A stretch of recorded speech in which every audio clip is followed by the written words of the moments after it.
Good evening, good evening, good evening. Praise the Lord, everybody. Welcome to our midweek gospel explosion pastoral teaching. We thank God for you sharing your time with us on today. We do honor God, who is sovereign and supreme, to his son Jesus Christ, who is Savior and Lord, and to the Holy Ghost, who is our leader, teacher, comforter, and our guide, who will lead us in the way of all truth and righteousness. And to each of you in your respective places, we greet you with Jesus' joy and certainly in divine love. Well, tonight we'd like to call your attention to the gospel according to St. Mark. That's St. Mark chapter 6. And we're going to begin reading at verse number 1. St. Mark chapter 6, verse 1. Again, we thank God for each of you sharing your time with us on today. We're thankful to God that he has spared us, because on last week at this time, we was just getting over the hurricane, the after effects of the hurricane. And so we thank God for his grace and his mercy, his protection and his provisions. So tonight we're going to call your attention to Mark chapter 6, verse number 1. Begin our reading. If you're there, you will find these words recorded. And he went out from thence and came into his own country, and his disciples followed him. And when the Sabbath day was come, he began to teach in the synagogue.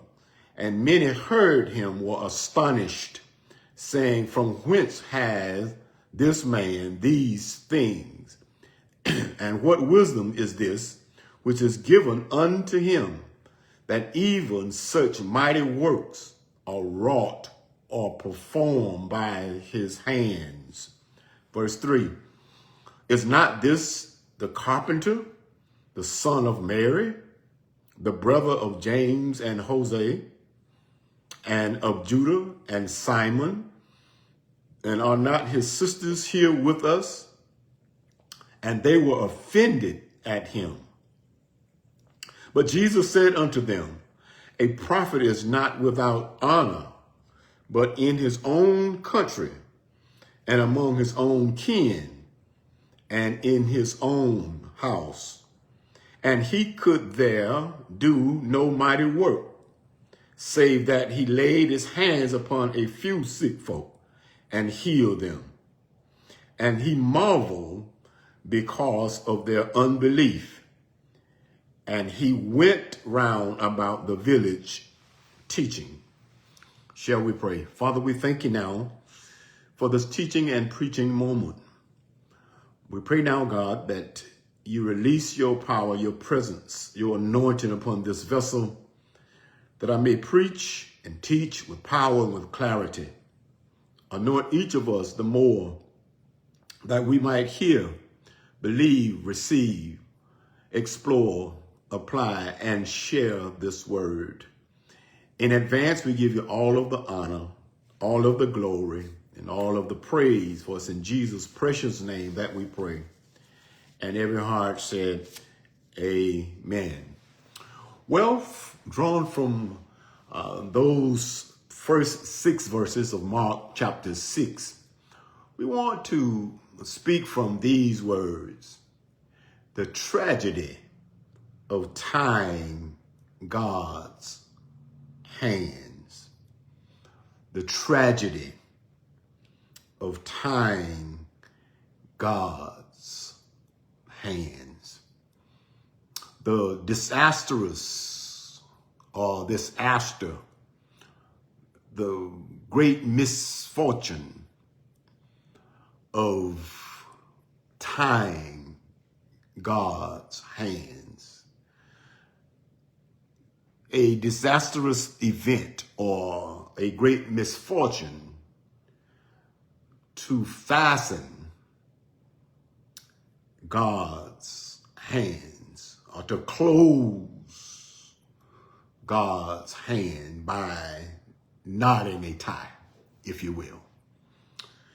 My brothers and my sisters, I believe that in this present age, many of us whom has confessed and professed that we are a child of God.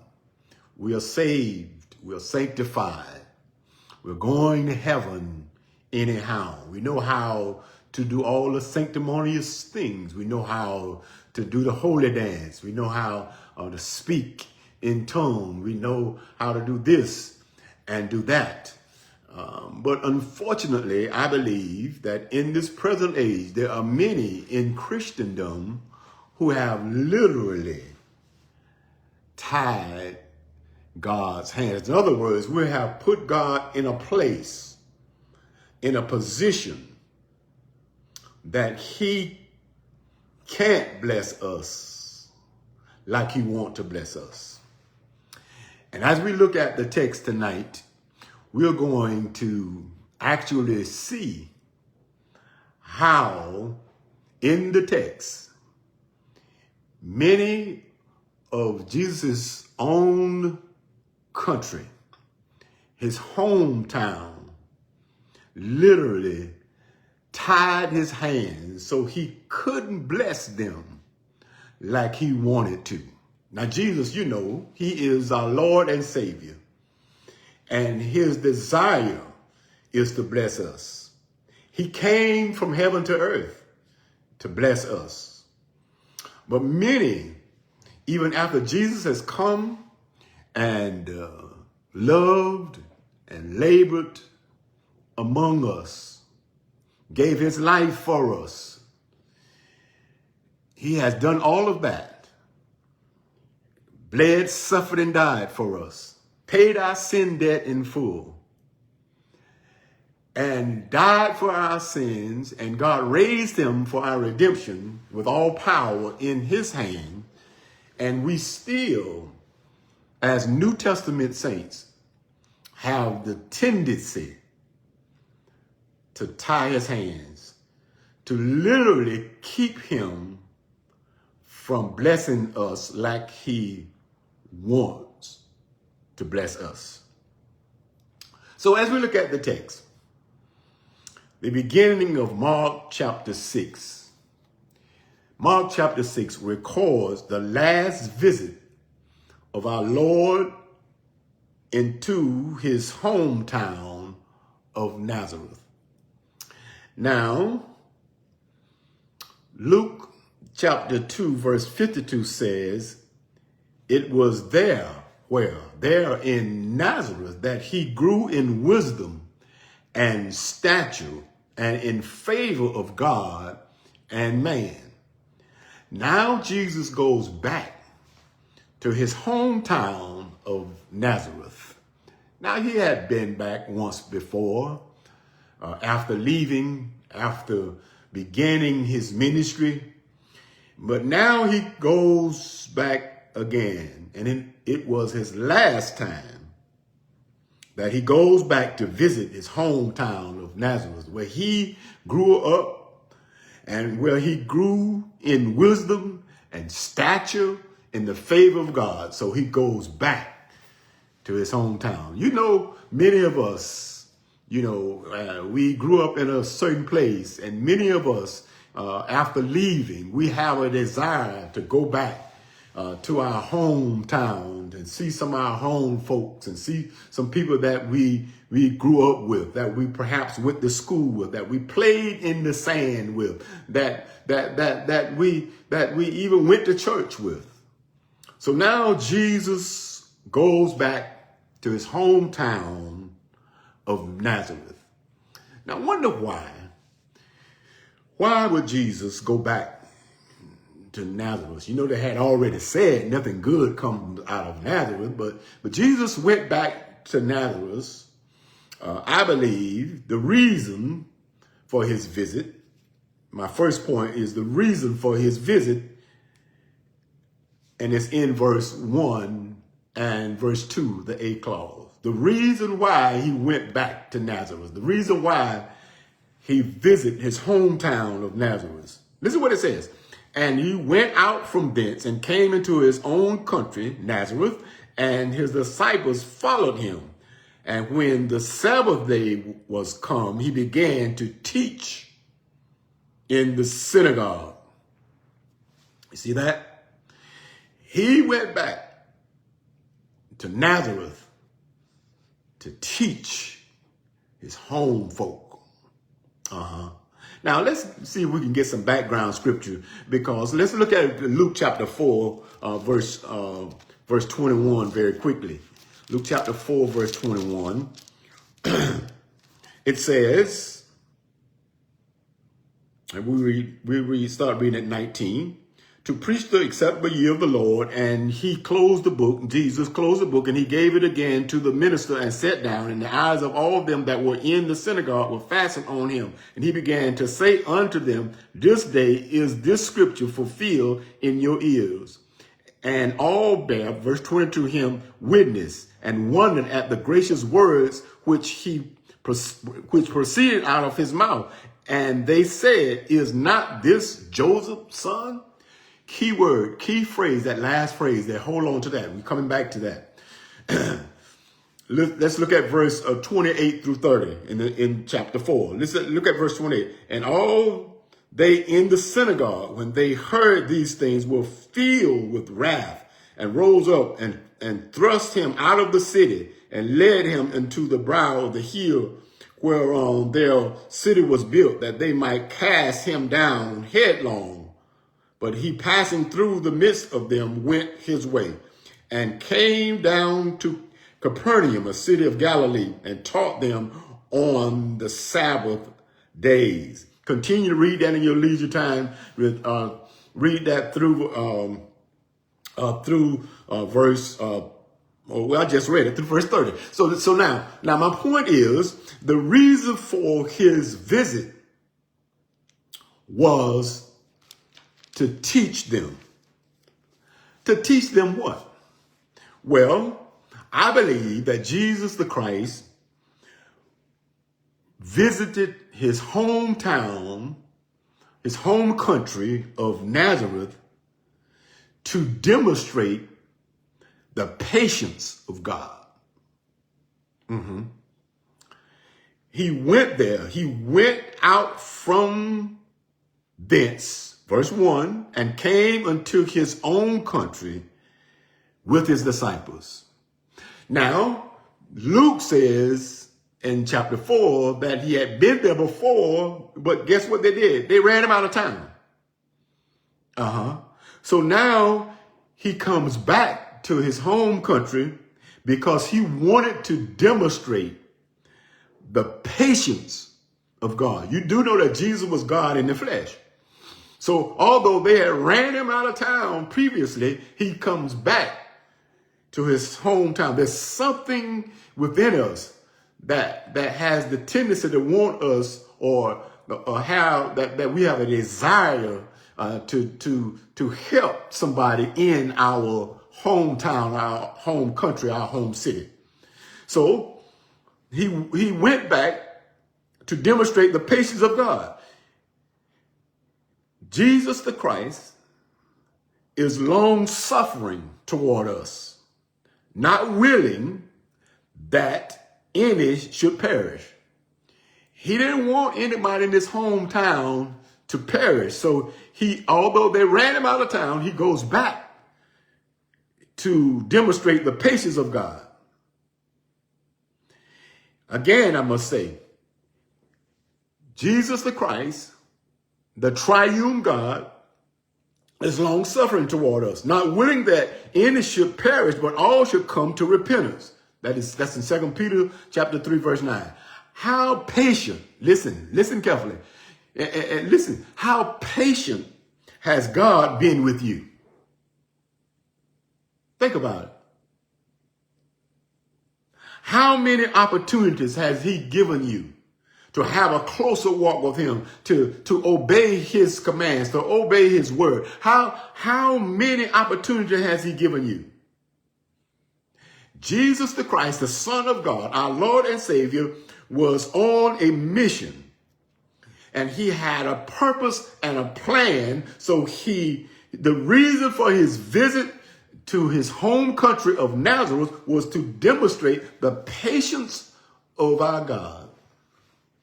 Secondly, the reason for his visit was to demonstrate the persistence of God. Where is that? Well, let's look at verse 2, the 8th clause.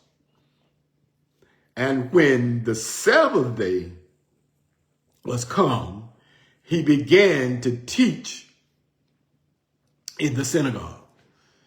Haven't you heard or read about Jesus? When he went into a city, he found his way to the synagogue. He found his way to where the word was being taught. Now, that was his custom. As his custom was, he went into the synagogue on the Sabbath day. Jesus normally did that. Are you hearing me? Don't let me lose you. Jesus identified himself with a place where the word of God was read. My brothers and my sisters, is so important as children of God, as Christians, that we identify ourselves with a place where the word of God is read, taught, spoken, preached. It's so important that we understand if Jesus went to the synagogue so he could identify himself with a place where the word of God is read, we should go to the house of the Lord where the word of God is read, taught, preached, and spoken. So now, there he was, standing in the midst, teaching the word of God. The verse 2 says, and when the seventh day was come, he began to teach.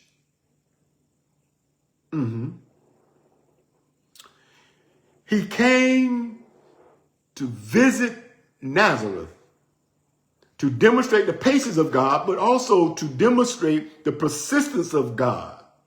That is to teach, to share, to speak the word of God. So there he stands in the midst teaching. My brothers and my sisters, Jesus the Christ persisted in his efforts to find someone in Nazareth who would believe in him. Remember, it is his own time. Have you ever thought about maybe going back to your hometown or your neighborhood or your street to find someone who would believe in our Lord and Savior Jesus Christ? Not believe in us, but believe in our Lord and Savior Jesus Christ. And have we been persistent in doing that? Or when we go back to our hometown, we put on a different coat. Or we are different. Or we don't want anybody to know that Jesus the Christ is our Lord and Savior. So Jesus the Christ, the reason for his visit was to demonstrate the patience of God and the persistence of God. So now, my next point. What was the reaction to his visit? That's my next point. The reaction to his visit. The reason was to demonstrate or to show the patience of God and to show the persistence of God. The reaction to his visit. Let's look at the B clause of verse 2 and 3 and verse 4. Are y'all with me so far? The B clause says, And many heard him were astonished, saying, from whence has this man these things? And what wisdom is this which is given unto him, that even such mighty works are wrought or performed by his hands? Verse 3, this is the reaction, is not this the carpenter, the son of Mary, the brother of James and Jose and Judah and Simon? And are not the sisters here with us? And they were defended at him. Verse 4, but Jesus said unto them, a prophet is not without honor, but in his own country and among his own kin and in his own house. Wow. Now let's deal with that for a few moments. Listen, the reaction to Jesus' visit to his hometown or his home country of Nazareth. Well, many were astonished, many were amazed, even flabbergasted. Can you believe this? For 30 years, these people had seen Jesus. It's the time where he grew up. I said that earlier. They had seen Jesus. They had seen him walk and talk in and among them. Yet, they missed it. Why? Because of familiarity. How familiar our country, our nation is with Jesus. How familiar our community, our cities, our counties are familiar with Jesus. How familiar is our church with Jesus? So familiar, we hear so much that the things of God get to be commonplace, and we are unmoved by the power that Jesus the Christ, our Lord and Savior, possess. Let me rewind that because it's so important that we think about this. How familiar our country is with Jesus. So familiar that we actually blaspheme against him. So familiar with him that we take him for granted. I'm talking about our country, America the beautiful. The land of the free, the home of the brave. The home of the free, the land of the brave, however way you want to say it. How familiar our churches are with Jesus. We hear so much that the things of God get to be commonplace and we are unmoved. Listen, my brothers and my sisters, that is dangerous. You see, the people of Nazareth were amazed at what he said. They were startled by the miracles he was doing, but they wasted a golden opportunity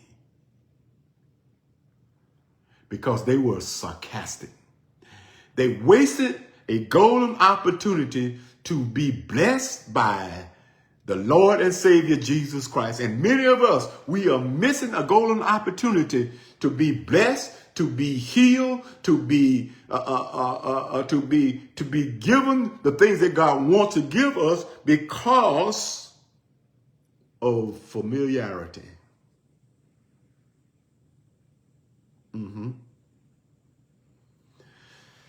So let's look a little closer. the reaction to his visit. So I want to share with you what the listeners said. Remember, Jesus now comes back to his hometown because he want to demonstrate the patience of God. The reason to demonstrate the patience of God and the persistence of God. So he comes back, although they had ran him out of town, he comes back and he teaches the word of God. Here's the reaction. Here's the reaction of the listeners and what they said. Let's go back to verse 2, the B clause, and verse 3. Listen what they said. Verse 2, the B clause. And many heard, and many hearing him were astonished, saying, from whence has this man these things? And what wisdom is this which is given unto him, that even such mighty works are performed or wrought by his hands? Verse 3, is not this the carpenter? They didn't say it's not this Jesus the Christ. They said, is not this the carpenter, the son of Mary, the brother of James, and so forth and so on? And they offended at him. Wow. You see that?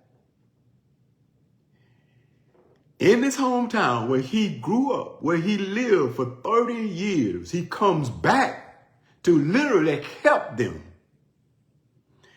And they actually make fun of him, just like we do today in this world. We make fun, we mock Christ. Listen what they said. I want you to see it again. I'm focusing on this because I want you to get it. The B clause of verse 2. And many hearing him were astonished, saying, from whence has this man these things? And what wisdom is this which is given unto him, that even such mighty works are performed or wrought by his hand? Then verse 3 really, I'm going to deal with that in a minute. Because verse 3 really showed where their heart and their spirit, where their heart and spirits were. Verse 3 says, they said, is this not the son of Mary? That was a slur. That was pronounced in a careless manner. Is this not the son of Mary? You see, the first time he came to Nazareth, they had said, and I read it earlier, Luke chapter 4, verse 21, they had said the first time he came to Nazareth, is this not the son of Joseph?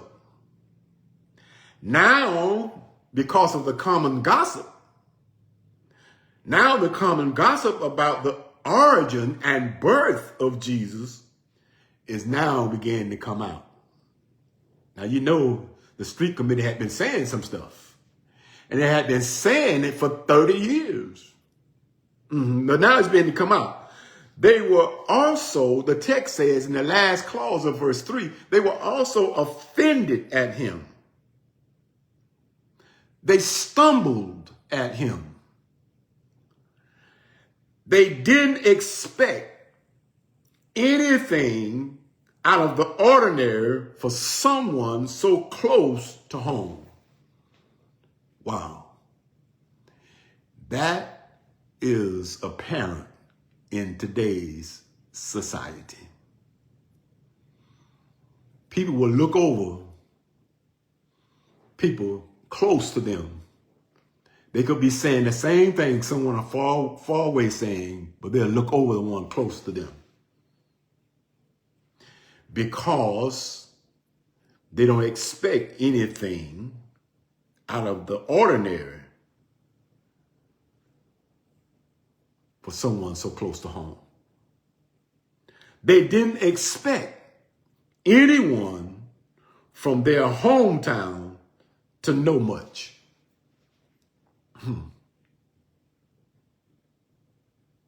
They didn't expect anyone from their hometown to rise above what they were. Remember, I tagged this message, the tragedy of tying the hands, of tying God's hands.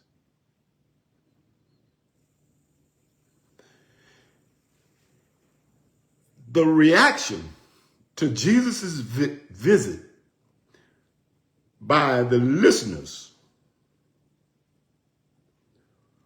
were said, the things that were said because of their reactions literally tied the hands of Jesus. Listen carefully.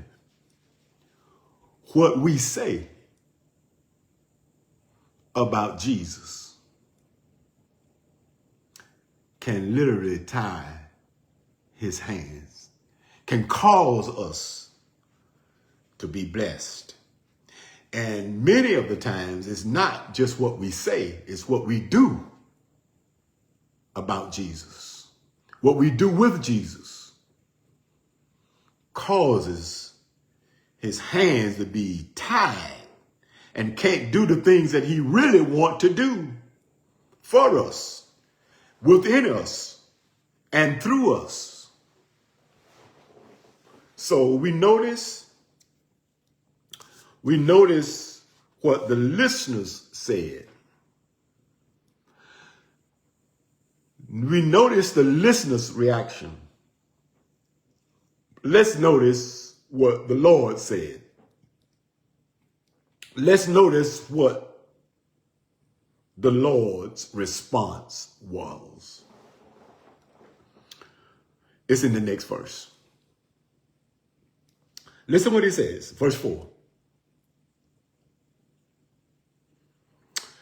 But Jesus said unto them, a prophet is not without honor, but in his own country. He can get honor anywhere else, but in his own country, and among his own kin, and in his own house. Wow. My brothers and my sisters, familiarity breeds contempt. Even in Christendom, even as children of God, even as the Church of Christ, we normally get much more excited about the people way off than the person right here. I said that earlier. I'm saying it again because I want you to think about it. Some Christians are far more inspired with the messenger than with the message. Think about it. We have ministries or churches,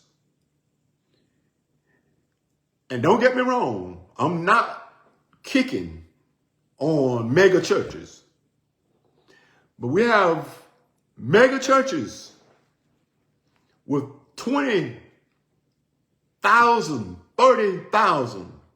Joel Osteen, 30,000 members. And they're churches in his same city, preaching the same message or a better message. And they may have 20 followers. Not all of the time, but most of the time, it is because People are more inspired with the messenger than with the message. That's why you have people who don't come to their own church, who don't come to their own church house to worship. And they go from conference to conference. They run to speaker after speaker. They go to convention after convention. Listen, it's good to go and get information that perhaps you couldn't get locally. It's good to go to see people who are doing more, who perhaps are doing better. I have no problem with that because I go so I can learn. But I'm not going to forsake my local church and put someone who is 5,000 miles from me ahead of my local leader. When you call the national and international leader, are they going to come to the hospital to visit you?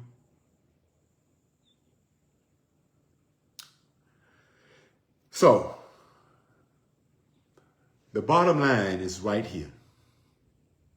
We're talking about tying the hands of the tragedy of tying God's hands. Most Christians don't need any more truth.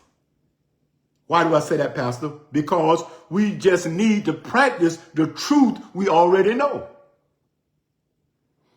You know, you have people in church now because they learn some terminology, they start saying, I want to hear something deep. What do you mean you want to hear something deep? You hadn't followed the surface things yet.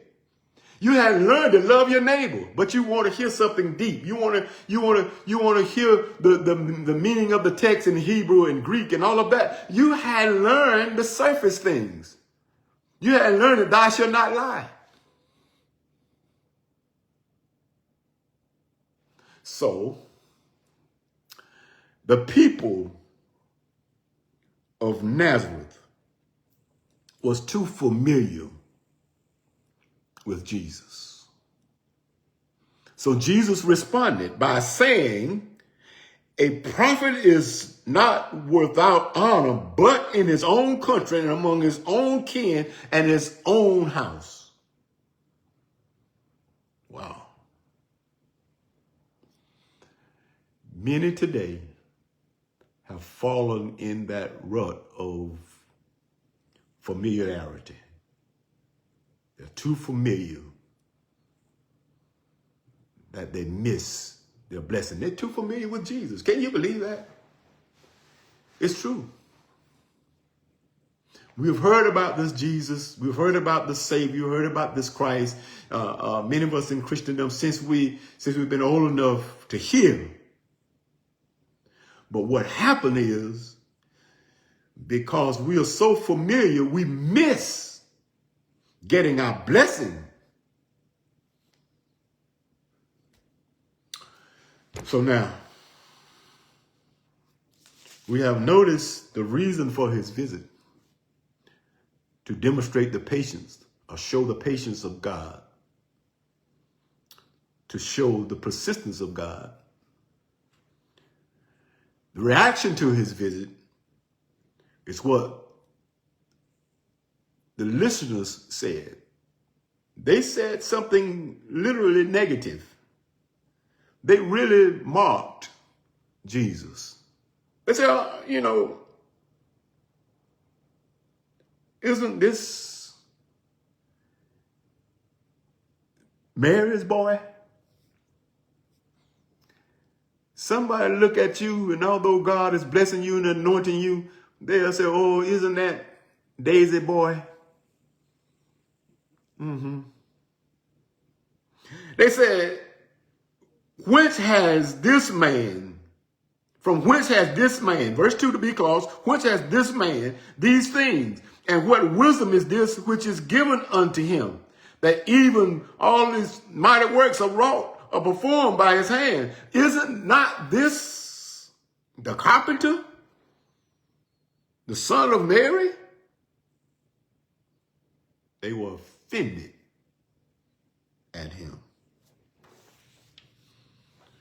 So we notice what the listeners said and their reaction, but we also notice what the Lord said. Now that brings me to my final point. I'm running out of time, so I got to hurry. We've noticed the reason. We have also noticed the reaction, the reason of his visit, the reaction of his visit. But I want you to see the result of Christ's visit. That's in verse 5. The result, and he could there do no mighty work, save that, or except that he laid his hands upon a few sick folk and healed them. Now we're talking about Jesus the Christ now. Verse 6, and he marveled. God help me. Well, we'll deal with verse 6 in a minute. Let's deal with verse 5. This verse 5, is probably one of the most amazing statements in the Bible. And he, Jesus, the Christ, could there do no mighty work. You see that? Now let me show you what it doesn't say. It doesn't say he wouldn't. It says he couldn't. Do you see that? Verse 5. He couldn't. Now, one of the attributes and characteristics of God is that he is all powerful. He is the mighty God. And we know that Jesus the Christ is God, was God in human flesh. Jesus even said himself, after God raised him from the dead, all power is given unto me in heaven and in earth. Matthew 28:18. He had already demonstrated his power. He had healed the sick. He had raised the dead. He had done all of he had already demonstrated his power. Yet, Mark says that Jesus, in this text, that Jesus could do no mighty work in Nazareth. Wow. He had done mighty works everywhere else, other places he had gone. He had done mighty work. But Mark says in chapter 6, he couldn't do any mighty works in his hometown, in his home country, and even amongst his kin and in his own house. Wow. Listen carefully.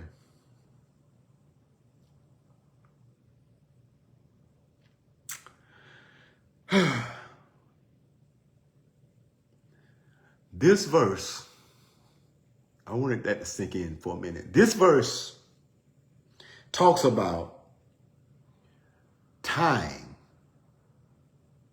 God's hands. My brothers and sisters, something can place a limit on the power of God, especially in your life. Mark indicated what the problem was. Do you want to know what the problem is? Do you want to really know how we can place a limit on the power of God in our lives? Well, Mark wants us to know.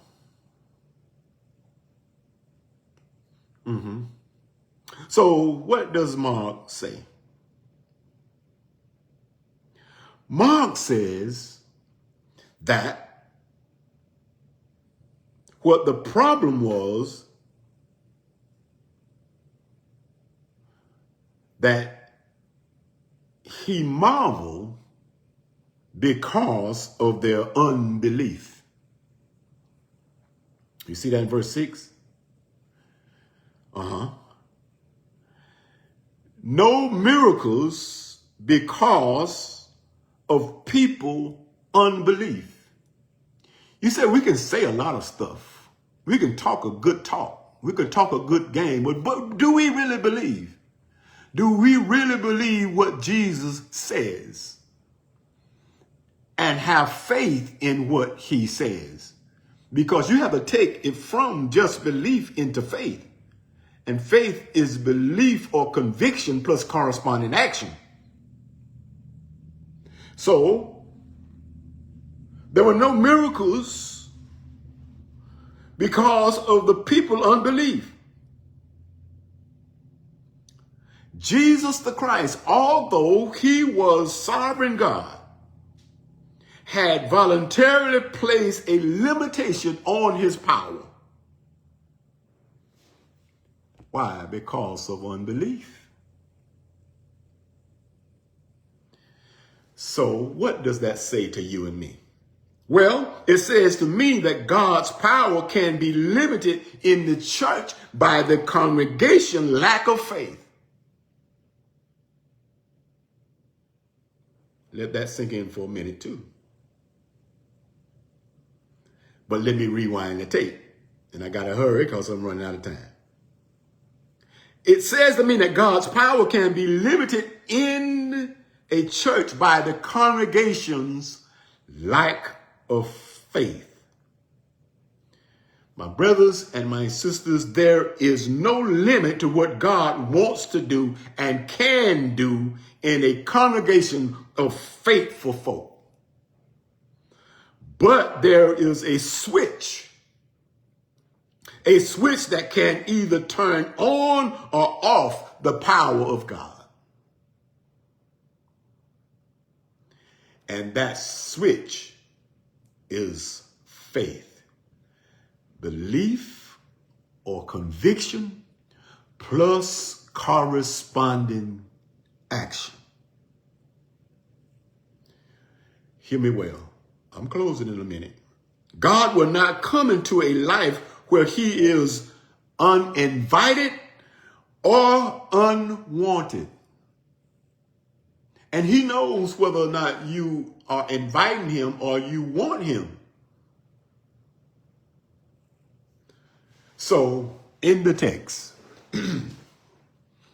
we have two responses. We have the majority response, and then we have the minority response. And we're going to end with that. The majority response, the majority of the people in the text, in his home country of Nazareth, limited the power of God. In other words, the majority of the people in Jesus the Christ's home country, they tied the hands of God by their unbelief and their unfaithfulness. That was the majority report. Sometimes you got to understand that the majority is not always right. And you also got to understand that we don't live as Christians in a democracy. We live in a theocracy. Whatever God says, not what the majority say. God is a majority by himself. So now let's look at the minority response. It's in verse 5 as well. So we'll read verse 5. And he could do no more mighty work save he laid his hands upon a few sick folk and healed them. The minority response.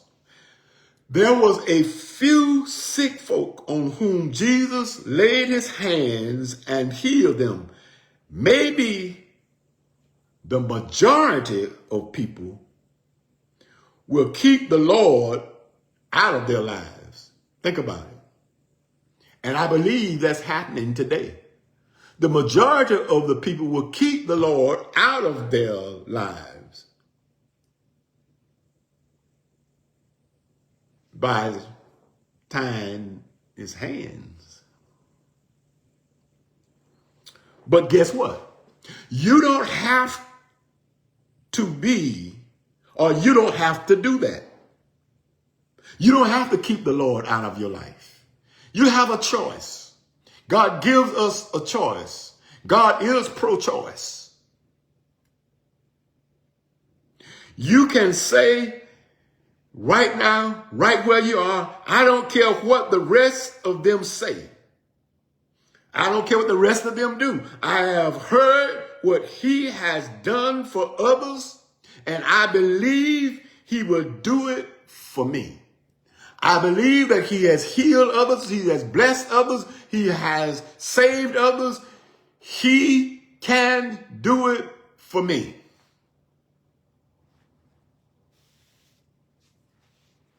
Now let's look at verse 6.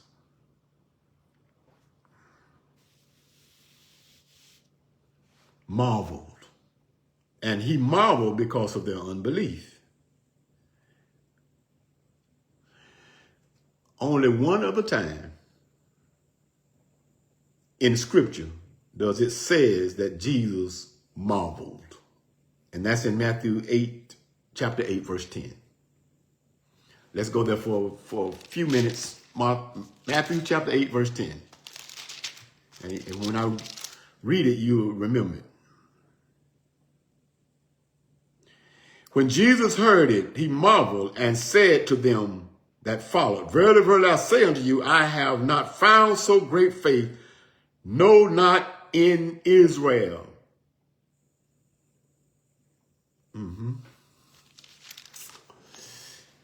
So now, he marveled there in our text and also in Matthew chapter 8, verse 10. Listen here. Finding faith where you wouldn't expect to find it. He marveled. In the text, that was in Matthew 8 and 10. But in the text, Jesus expected to find faith in his own hometown, but he didn't. He didn't expect to find faith in the text of Matthew 8 and 10, but he expected to find faith in his own country. Jesus may not expect to find faith in the ungodly, but he expects to find faith in the church.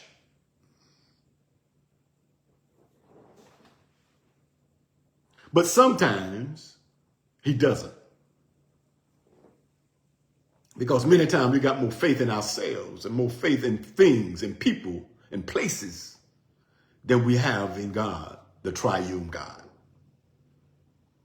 So my question as I close, which is the bigger marvel? Belief or unbelief?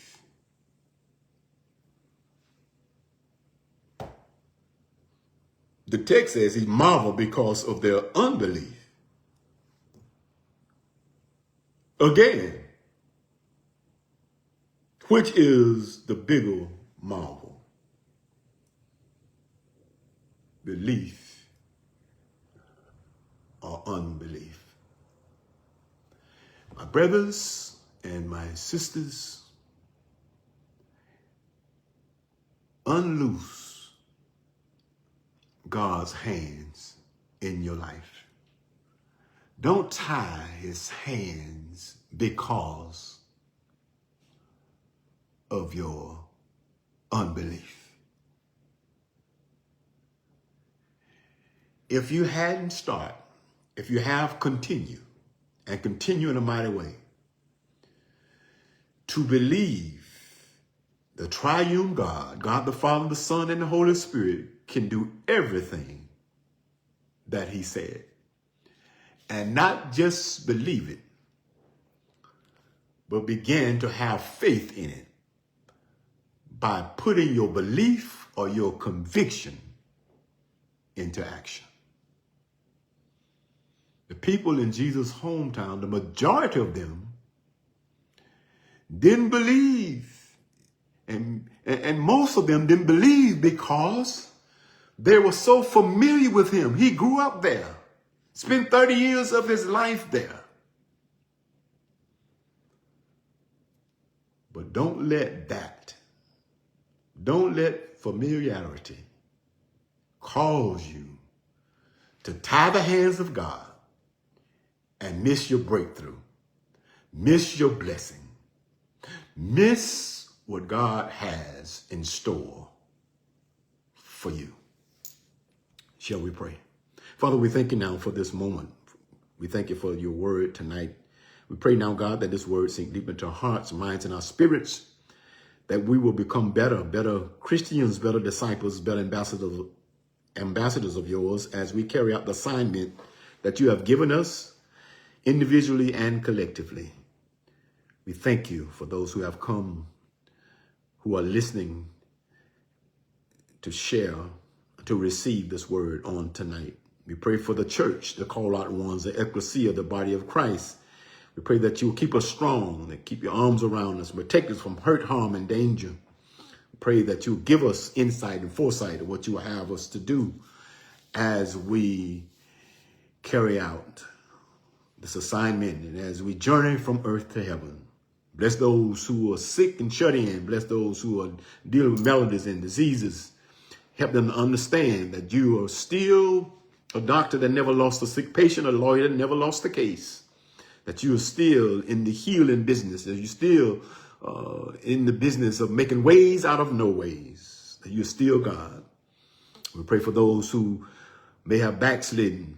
We pray that they will make a return to a God who loves them in spite of them. Pray for those who may not have ever received the Lord Jesus Christ as their personal Savior. Pray that they will make a decision on tonight. Thank you, Lord. Thank you for all that you do. Thank you for what you are doing. We thank you for what you are going to do. And we pray a special prayer for the ungodly, the unsaved. If you're listening tonight and you don't know whether or not you're saved or you know that you're unsaved, if you would pray with me or repeat after me, Lord God, I'm a sinner. I need to be saved. Forgive me of my sins. Come into my heart and make me a new creature, new creation. I believe that Jesus Christ is your son. He died for my sins and you raised him for my redemption. I receive you as Lord and Savior of my life. If you prayed that prayer on tonight, according to the word of God, you are saved. You don't have to do anything else to be saved. But your next step, I would encourage you to connect with a Bible teaching, Bible believing church so you know what your next steps are in regards to your relationship with Jesus the Christ. And if you need our church, please call us. That's Innovation Baptist Church. You can call us at 850-575-0818, or you can log on to our website, innovationbaptistchurch.org, and someone will help you along the way. So my brothers and sisters, thank you so much for sharing your time with us on tonight.